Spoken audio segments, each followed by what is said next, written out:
Buonasera e ben trovati a Focus TG. Padova è capitale europea del volontariato. Da oggi il capo dello Stato era in Veneto proprio per questo motivo, è stato nella città del Santo dove come prima cosa ha incontrato quasi 5.000 volontari che lo attendevano in fiera. Un discorso di grande commozione per tutti quelli che hanno ascoltato parole molto belle dal Presidente.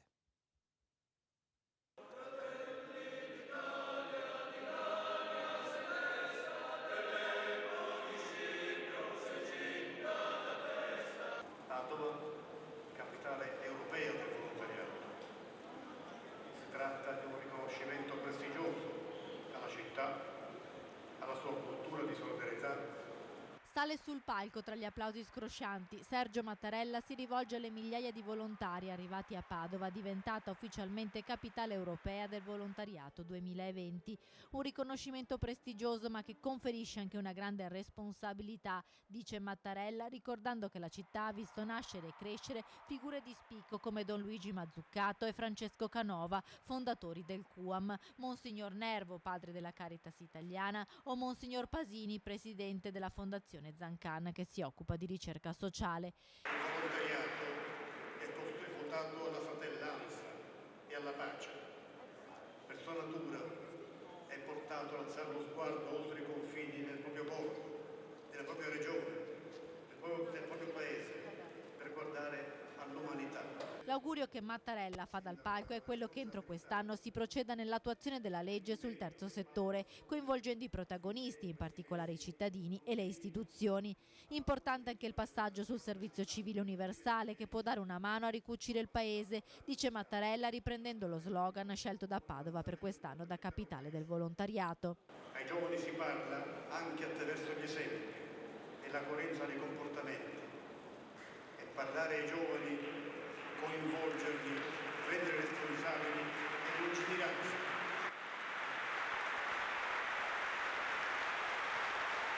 Il capo dello Stato ha ribadito l'apprensione per Silvia Romano, volontaria rapita in Kenya mentre svolgeva la sua missione di solidarietà. Mattarella ha poi concluso ringraziando i volontari, paragonandoli alla struttura portante della nostra società. Grazie per quel che fate.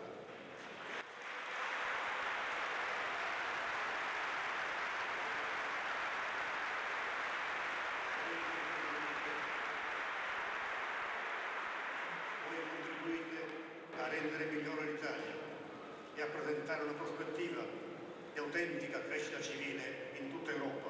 Auguri. Questo quindi il Presidente Mattarella per sottolineare l'importanza della giornata. Naturalmente le istituzioni del Veneto e della città di Padova erano presenti al completo per abbracciare sia il Presidente che naturalmente le migliaia di volontari. Il volontariato è silenzioso, il volontariato è quotidiano, il volontariato è fatto di volti. Migliaia di questi erano a Padova per festeggiare la giornata in cui la città diventa capitale europea del volontariato. È la prima volta che l'Italia ottiene un simile riconoscimento. Emozionato il sindaco Giordani rivolge un grazie sincero a chi opera nel terzo settore. È loro il merito di questo traguardo che è anche punto di partenza per riflettere sul futuro dell'associazionismo. Che si parli di cambiamenti climatici, di sviluppo sostenibile, di immigrazione, di sanità o di istruzione, la sola opzione è quella del noi al posto dell'io.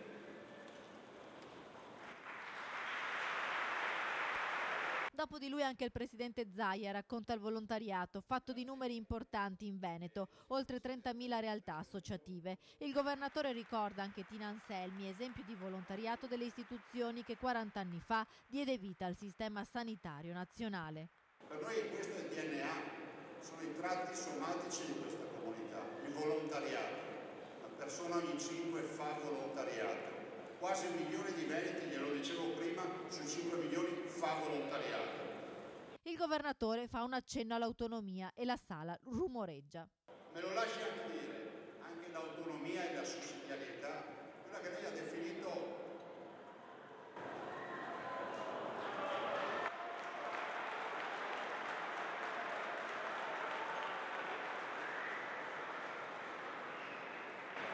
che lei ha definito un valore costituzionale e che ha detto che è un vero elemento di unità nazionale. E penso che questi siano i valori che hanno i nostri volontari: avere il problema e autonomamente risolverlo. L'applauso scioglie il momento e si torna a parlare di volontariato, una foresta che cresce rendendo più forte il nostro tessuto sociale, conclude Zaia. La cerimonia racconta le storie di chi opera per gli altri. È solo l'inizio di un percorso che vedrà a Padova laboratorio di iniziative e riflessioni dedicate al terzo settore. È un grande momento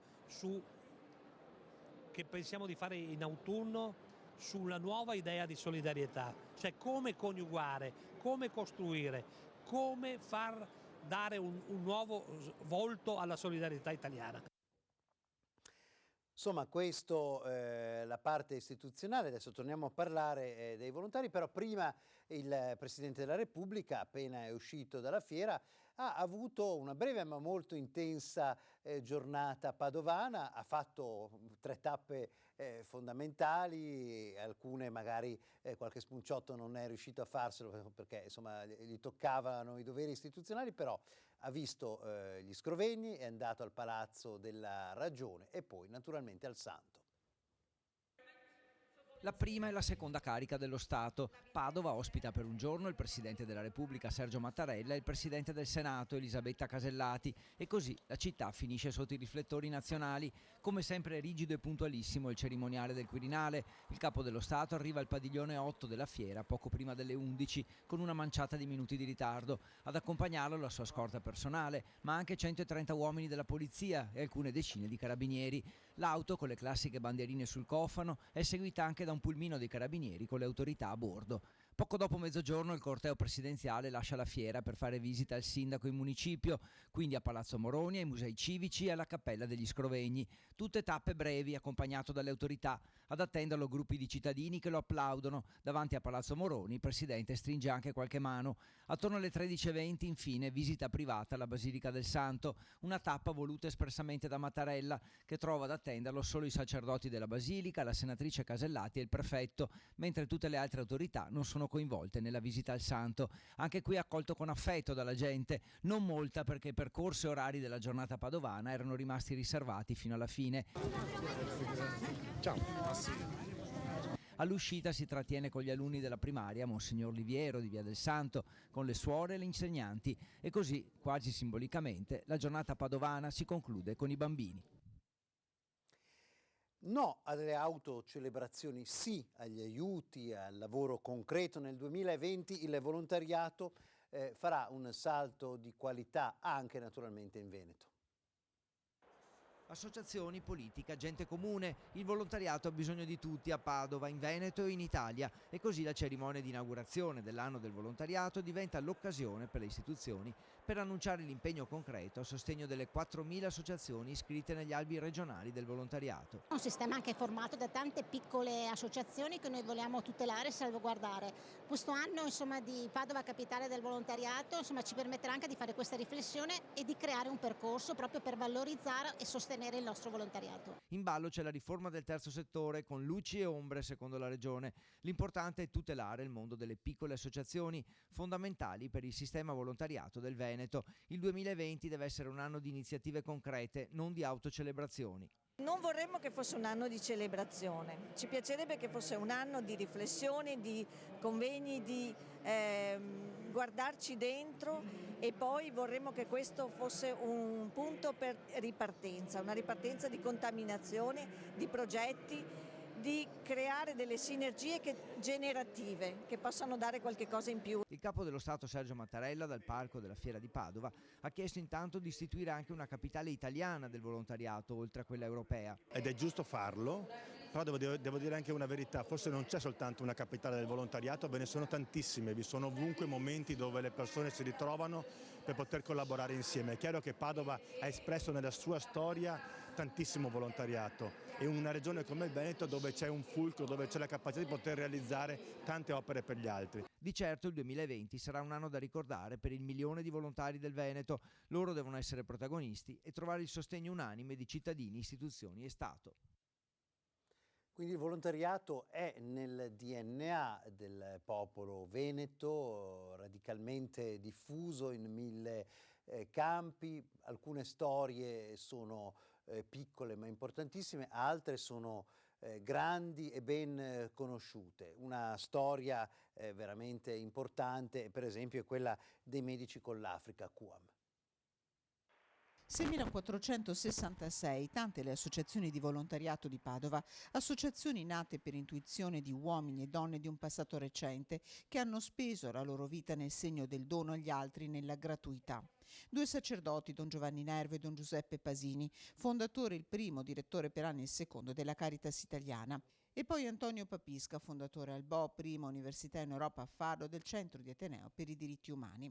E ancora un uomo laico che ha lottato per la pace, Tom Benetollo. Quanti volontari si riconoscono in loro, quanti li hanno sentiti veri testimoni. Ed ecco allora i volti della realtà di oggi, di un tessuto ricco di storie e di esperienze, come quello di Don Dante Carraro, direttore di Medici con l'Africa, QAM. Noi siamo una fra le tante, abbiamo una nostra storia, quest'anno compiamo 70 anni di vita e credo che è vero, noi cerchiamo di fare del nostro meglio, di vivere la nostra dimensione di medici con l'Africa, e però siamo frutto di questo territorio, di questo tessuto connettivo fatto di parrocchie, fatto di gruppi, fatto di istituzioni che credono nel grandissimo valore di cui oggi c'è un bisogno come l'acqua pura, che è quello del volontariato, della gratuità. Come il QAM, tante le realtà legate alla Chiesa di Padova, una comunità di fedeli e di cittadini. Credo che abbiamo dato un bel contributo, però siamo molto contenti di poterla consegnare a tutti i cittadini,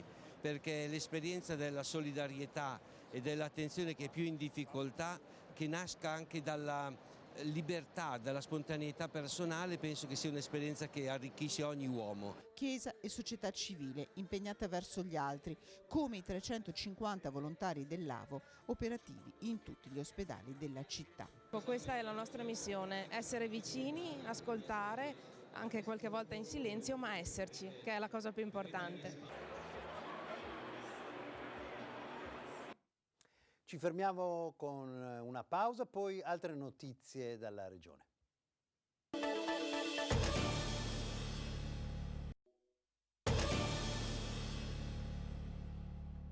Lui avrebbe voluto solo fare shopping a Noventa di Piave, ma era un latitante russo pluriomicida, forse è meglio fermarlo.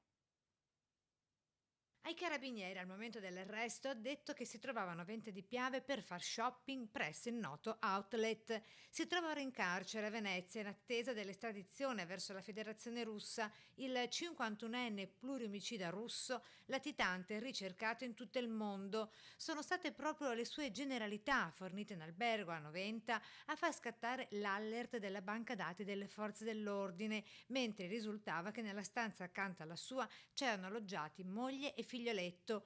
Lui è segnalato come soggetto ricercato in tutto il mondo e potenzialmente pericoloso. Il latitante russo sarebbe infatti membro di un gruppo criminale attivo nella zona di Mosca. Secondo la magistratura russa, sarebbe lui ad aver organizzato un omicidio compiuto nel 2012 in un appartamento nella città di Ramensko, in cui furono uccise ben 4 persone, una coppia e 2 ignari ospiti. L'uomo, pur non essendo tra gli esecutori materiali dell'omicidio, figurerebbe come tra coloro che lo hanno progettato. Omicidio maturato forse per denaro e legato alla vendita di terreni sempre in Russia. Per il coronavirus negativo il test per una persona che era stata ricoverata a Belluno. La buona notizia è arrivata a metà pomeriggio, quando dall'ufficio stampa della Regione Veneto è stato diramato l'esito dei test eseguiti a Padova sui campioni prelevati al giovane ricoverato da ieri nel reparto di malattie infettive del San Martino di Belluno. I test sono negativi al coronavirus, ha comunicato la Direzione Prevenzione della Regione Veneto. Gli esami sono stati eseguiti dal personale del laboratorio di riferimento regionale dell'azienda ospedaliera di Padova. I tecnici regionali precisano che la procedura prevede che vengano inviati al centro di riferimento nazionale dello Spallanzani di Roma solo i casi che dovessero risultare positivi. Il ricovero del giovane, rientrato lo scorso 30 ottobre dalla Cina, dove stava svolgendo un tirocinio di 3 mesi al consolato italiano di Jiangsu, a 850 km dall'epicentro dell'epidemia causata dal coronavirus, era stato disposto in via del tutto prudenziale ieri a causa del sopraggiungere in questi giorni di poche linee di febbre e di qualche colpo di tosse. Lo studente, al suo rientro, senza sintomi di malattia, era stato consigliato dal virologo del San Martino di Belluno di rispettare 15 giorni di isolamento in via precauzionale. Al suo ingresso in reparto lo studente era però sfebbrato e le sue condizioni di salute sono risultate buone pure oggi. La direzione generale dell'ULSS Dolomiti ha comunicato che nel pomeriggio il ragazzo è stato dimesso. E debutta per il Carnevale il contapersone a Venezia.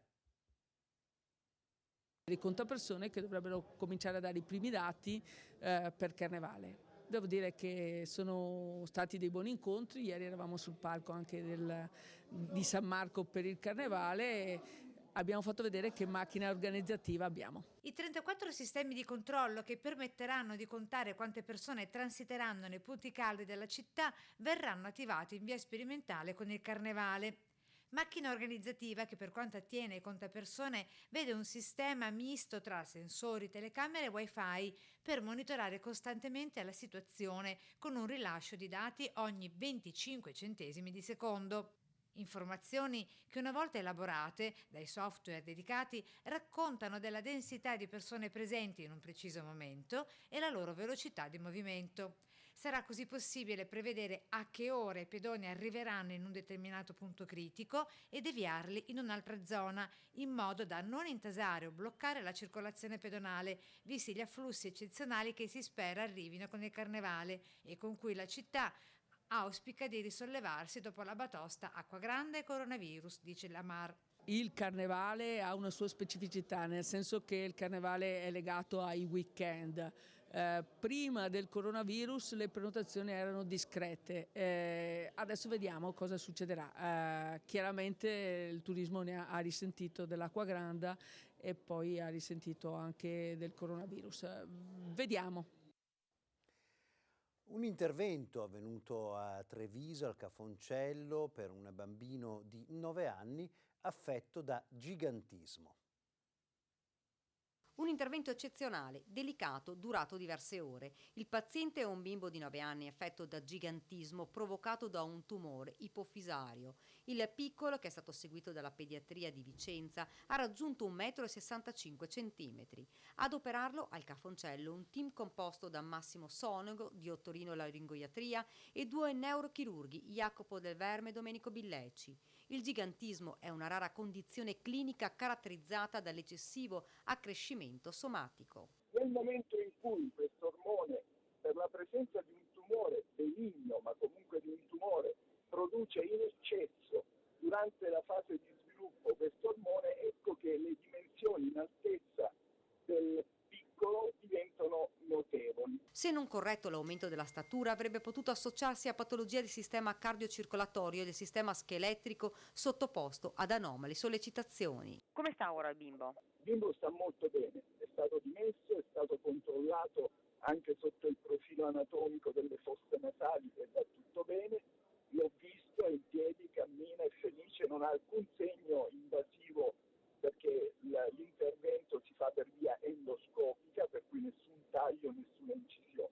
È tornato a casa e sta bene. I primi esami effettuati al Cafoncello hanno dato ottimi risultati. Noi abbiamo visto già il crollo dell'ormone dell'accrescimento a valori normali, abbiamo già fatto i controlli nel post-operatorio, per cui questo è l'augurio grande, dovrebbe crescere normalmente.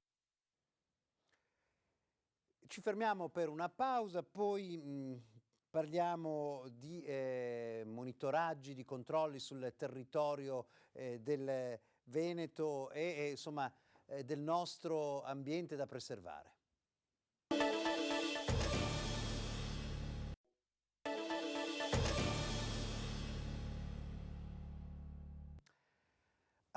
Un accertamento amministrativo nei confronti di un cantiere che vuole costruire la centralina idroelettrica in pieno centro di Bassano a 140 metri dal ponte degli Alpini, ovvero il Ponte Vecchio. Ebbene, questo è ora un atto amministrativo che fa lo stesso comune.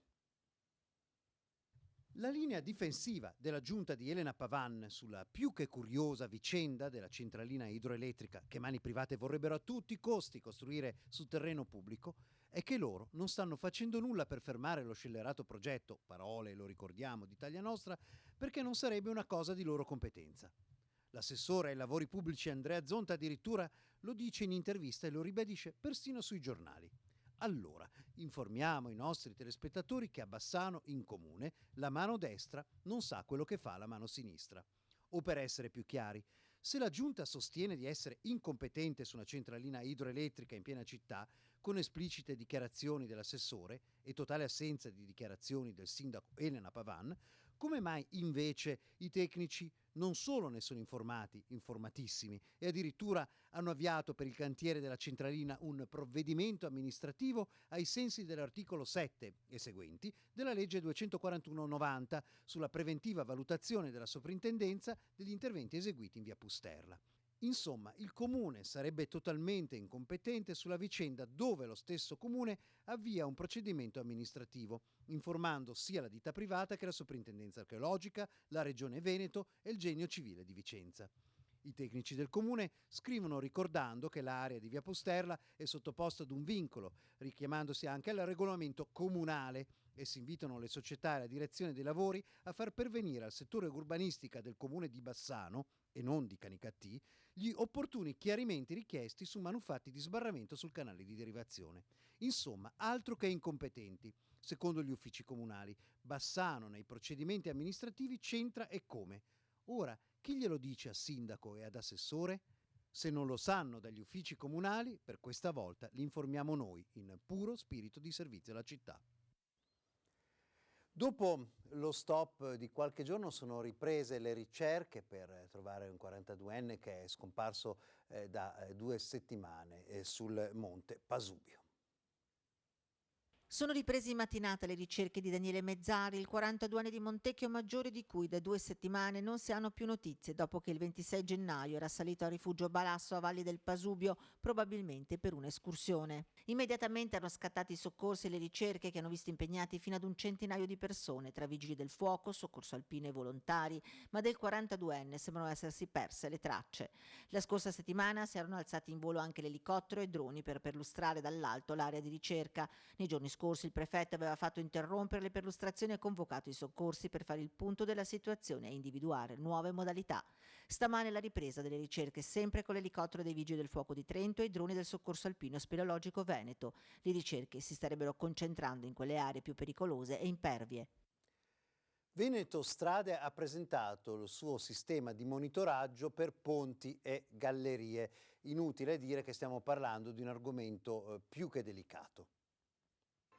Nasce un nuovo sistema per monitorare lo stato dei circa 800 ponti e cavalcavia gestiti da Veneto Strade. È stato presentato nella sede della società alla presenza dell'assessore regionale De Berti. Consiste in una serie di apparecchi, estensimetri, inclinometri, termometri, flessometri, che vengono installati sul ponte e che con le due applicazioni che noi stiamo seguendo o singolarmente trasmettono il dato, oppure nel sistema cablato trasmettono i dati a una centralina che c'è sotto il ponte, praticamente, che a sua volta trasmette i dati alla casa madre, diciamo, per poi elaborarli e verificarli. Intendiamo finire il catasto, chiamiamolo strade, entro fine di quest'anno, entro fine 2020. Dopodiché verranno scelti i ponti più critici in cui applicare il sistema di monitoraggio, perché sui 494 ponti che abbiamo in gestione non possiamo applicarlo in via generalizzata, ma sui ponti che verranno scelti